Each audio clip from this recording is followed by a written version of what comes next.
Bonsoir à toutes et à tous et bienvenue dans Millennium se raconte sur Radio, le rendez-vous qui donne la parole aux Bruxelloises et aux Bruxellois qui pensent l'avenir autrement.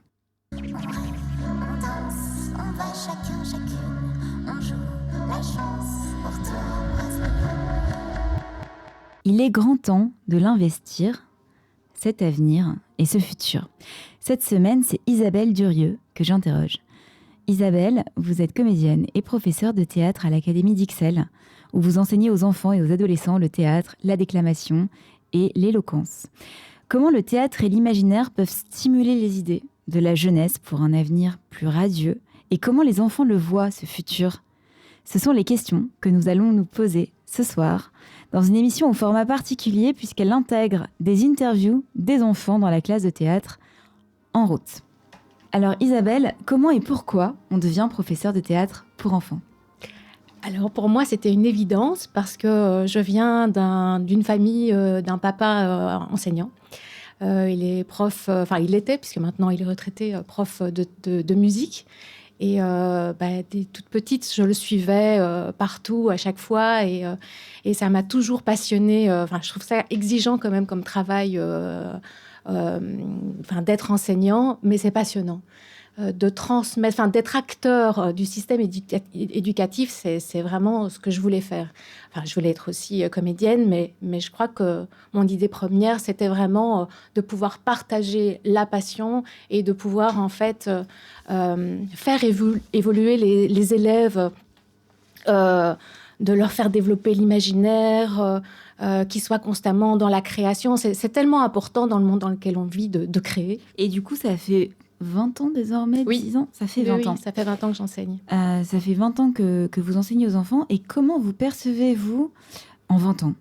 Est-ce que le rapport des enfants à l'avenir a évolué? Est-ce qu'ils sont plus conscients de l'avenir? Est-ce que ça a toujours été le cas? Est-ce qu'ils sont plus précoces dans certains domaines ou moins précoces? Qu'est-ce que vous pourriez nous dire par rapport à cette expérience, en tout cas de votre expérience de 20 ans, sur le rapport au futur des enfants? Je pense qu'il a évolué parce que on pense plus de la même façon. Les enfants, en fait, évoluent avec le temps.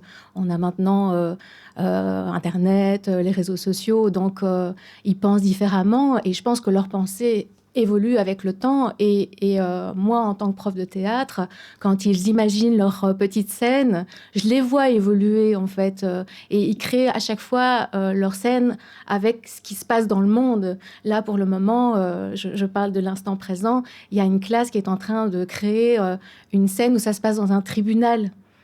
Et chaque personnage défend par ses propos, etc. Donc, ils évoluent. La pensée évolue, en fait. Et donc, ils sont déjà plus au courant, peut-être qu'avant, de sujets d'adultes, en fait? Exactement, ouais. Oui. En fait, ils sont beaucoup plus matures, ils ont beaucoup plus confiance en eux.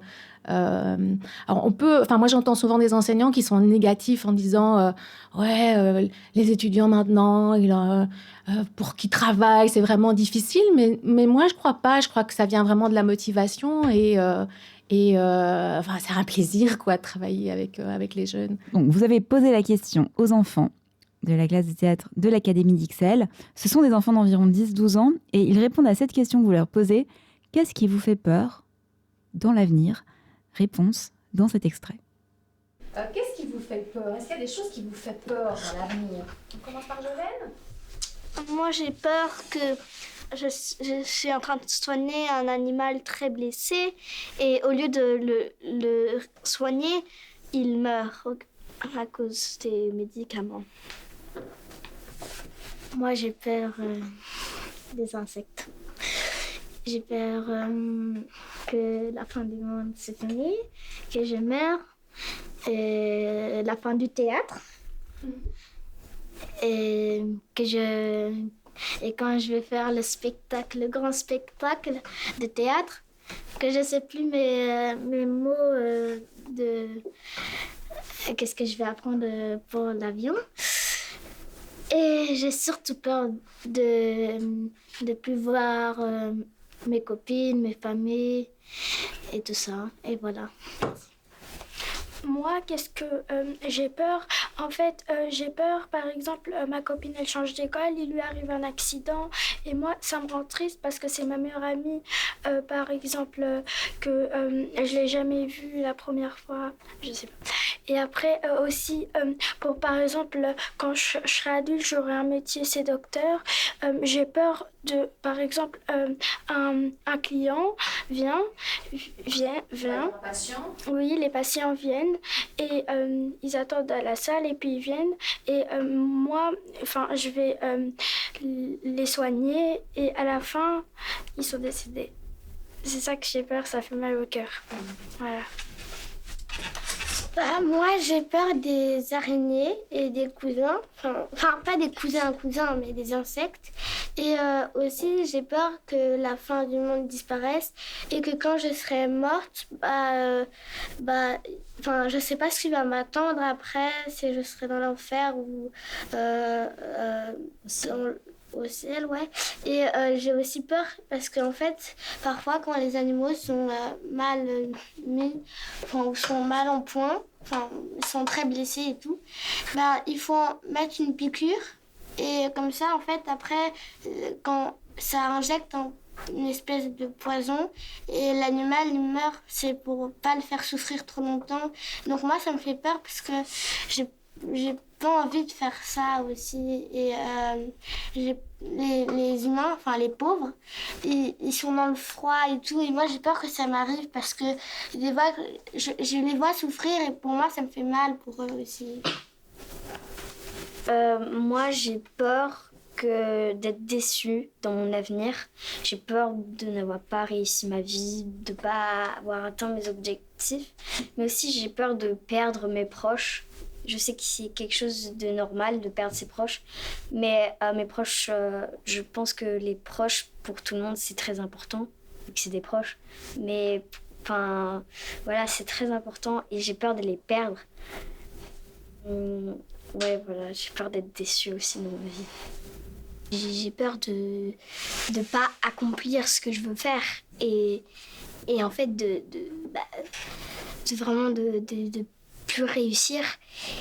Et en fait, c'est pour ça que je me dis qu'il faut pas se rabaisser dans la vie parce que ça aide vraiment pas, ça aide pas à nous aider, à nous faire réussir. Et donc, si on n'est pas content pour soi-même de ce qu'on arrive à faire, c'est un problème parce que ça va nous rabaisser pour le reste de notre vie. Donc, Moi, j'ai peur des robots parce que j'ai peur qu'ils prennent notre vie. Qui deviennent des gens, quoi. Et que du coup, que ce soit eux et qu'il n'y ait que des robots partout. J'aurais aussi un peu peur qu'au lieu qu'un jour, il y a par exemple quelqu'un qui crée un robot que ce robot accumule d'autres robots et puis après, au lieu qu'il y aura plus d'humains, il y aura que des robots, moi, ça va me faire flipper. Et en même temps, moi aussi, si un jour, si je vais travailler en tant que zoologiste, ça va me faire très, très peur parce que, en même temps, si je vois des animaux en cage, moi, ça me blesse très, très fort. Même si j'ai déjà eu un animal ou deux en cage, ça me blesse quand même assez fort. Donc, je voudrais pas être zoologiste et en même temps, je voudrais être. Parce que déjà, c'est chouette de voir des animaux et en même temps, parfois, ça nous blesse de les voir en cage. Comment on fait pour permettre aux enfants de s'exprimer et de développer leur créativité ? Quels sont les outils que vous utilisez ? Au théâtre, on apprend à s'exprimer sur des questions, sur des problématiques. Mais, il y a de l'improvisation. Il y a de l'improvisation, mais ils apprennent aussi à raconter des histoires. Ils apprennent en fait à imaginer en fait une petite scène. Et dans ces petites scènes, moi j'essaye toujours en fait de les pousser quand ils racontent, quand ils mettent en place une scène, c'est que ce soit aussi avec un contenu, avec quelque chose qu'ils ont envie de raconter. Ça peut partir en fait d'une morale de La Fontaine. La créativité, elle vient en fait au départ de jeux en fait. Et ça, c'est inné chez eux, chez les enfants. Ils jouent, et c'est bien de les laisser en fait jouer, s'exprimer. Et après, moi, je les accompagne et je rebondis sur leur créativité. Vous les sentez quand même assez positifs malgré leur peur, vous m'aviez dit. Oui. Et puis, en fait, des peurs, c'est tout à fait normal. En fait, quand on parle de théâtre, la catharsis, en fait, il faut savoir que chez les Grecs, on allait... on jouait des scènes qui nous faisaient peur pour nous aider après, pour sortir de nos peurs. En fait, c'est ce qu'ils font quand ils s'expriment sur leurs peurs. Ben, c'est positif parce qu'en fait, ça les aide après à ne plus avoir peur et à se poser des questions. Et enfin, même moi, en tant qu'adulte, j'ai encore des peurs aussi. Et donc, les enfants ont aussi, ils ont aussi répondu à une autre question et ils ont des belles idées là-dessus pour changer le présent et l'avenir. Et vous leur avez posé cette question. Que souhaiteriez-vous réparer? Et on va le voir tout de suite. Moi, je veux réparer le fond de l'océan parce que je suis sûre qu'il y a plein de bateaux qui sont coulés et qui ont tué des milliers de poissons. Et donc, si je le répare, ils sont juste très malades et ils ont encore une chance de vivre. Vous pensez que le fond de l'océan est en danger? Oui. Si. Pourquoi Oui. c'est en danger, Maë? Parce que, en fait, s'il y a des méchants parfois, des méchants, alors ils peuvent les pêcher et faire du mal aux poissons. Il n'y aura plus de poissons dans l'océan. Oui. Et on ne pourra pas trop se nourrir. Et ça va être dans les magasins et tout. Et on va grossir, le pire. On va devenir rond comme un ballon. Et on ne pourra plus bouger, on ne pourra plus marcher. Bah, juste on pourra rouler.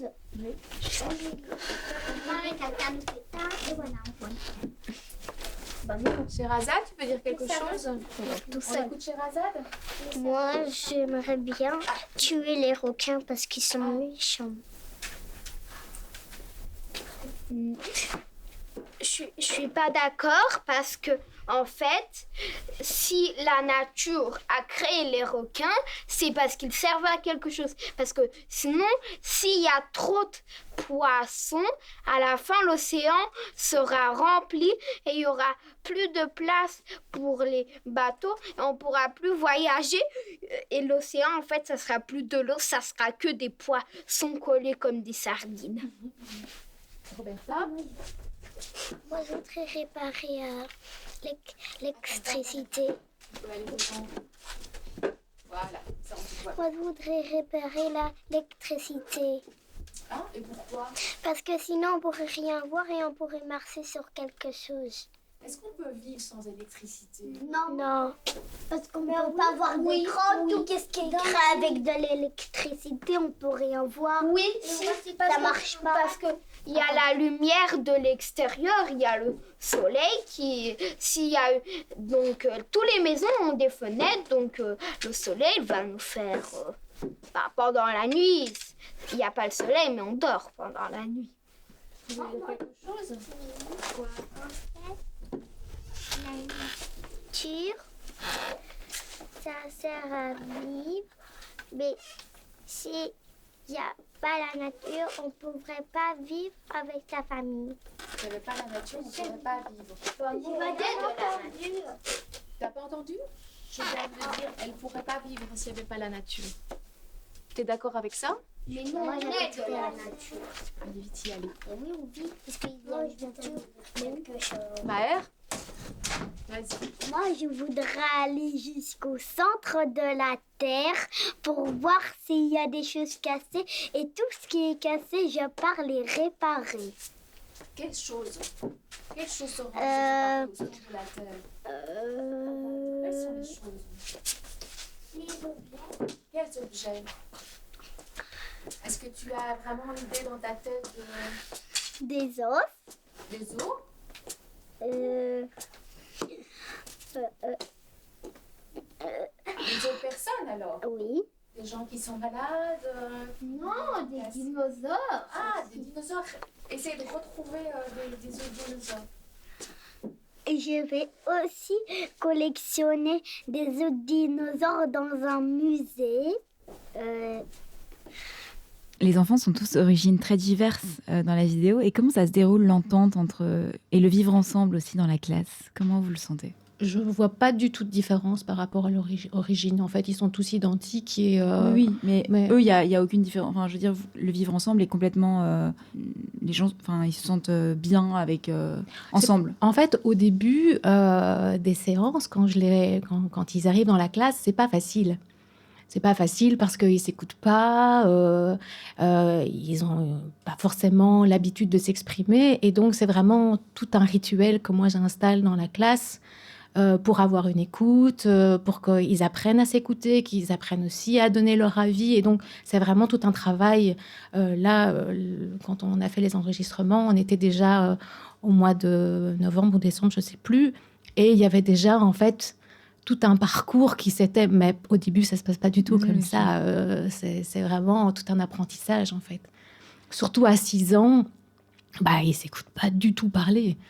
Est-ce que vous pensez que le théâtre et donc l'accès à l'imaginaire qu'il déploie permet aussi à l'enfant de trouver des solutions ou d'ouvrir aussi son champ à des solutions pour le futur en tout cas? Oui. Parce que j'ai l'impression que leur imaginaire est assez dense dans les images. Oui, mais en fait, je trouve qu'en fait, on devrait tous passer par le théâtre. Le théâtre, ça nous permet en fait d'avoir... Enfin, il y a plein de compétences en fait. Ça nous permet d'avoir l'esprit critique, ça nous permet d'être dans l'imaginaire, ça nous permet en fait de développer la créativité. Et on a besoin de ça dans tous les métiers. Si je veux construire une voiture, si je veux... je veux dire, c'est tellement important de pouvoir aussi s'exprimer, de se défendre. On devrait tous avoir des cours de théâtre.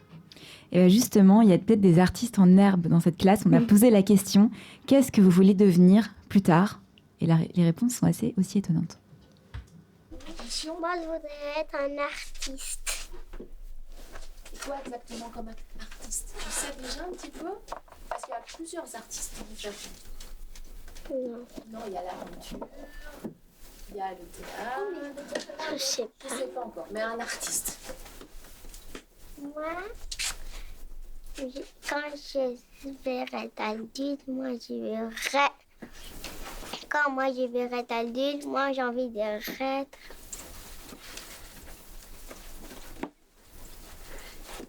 en pharmacie. Tu veux être pharmacienne? Moi, je veux devenir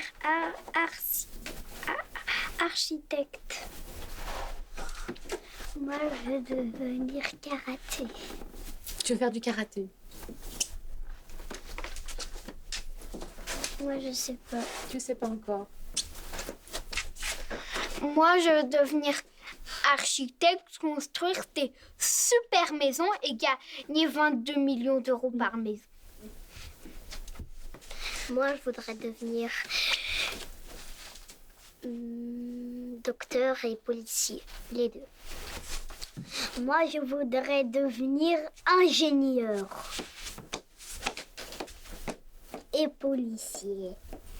C'est fini. Madame? C'est quoi? Moi, je suis déjà professeure. Et ce que je voudrais devenir, c'est peut-être que j'aimerais bien un jour être professeur, mais pour les futurs professeurs, vous voyez, pour leur apprendre le métier de professeur. Ça, c'est quelque chose que j'aimerais bien faire plus tard. Ça, c'est encore un professeur. Oui, toujours professeur en tout cas. C'est quelque chose que j'adore. Oui. Mon père, en fait, il travaille pour les enfants. Comme ça, il peut avoir de l'argent pour acheter des choses. C'est important pour vous l'argent? C'est important d'avoir de l'argent? Oui. Attendez, on va essayer d'avoir des avis. Qui a envie de s'exprimer?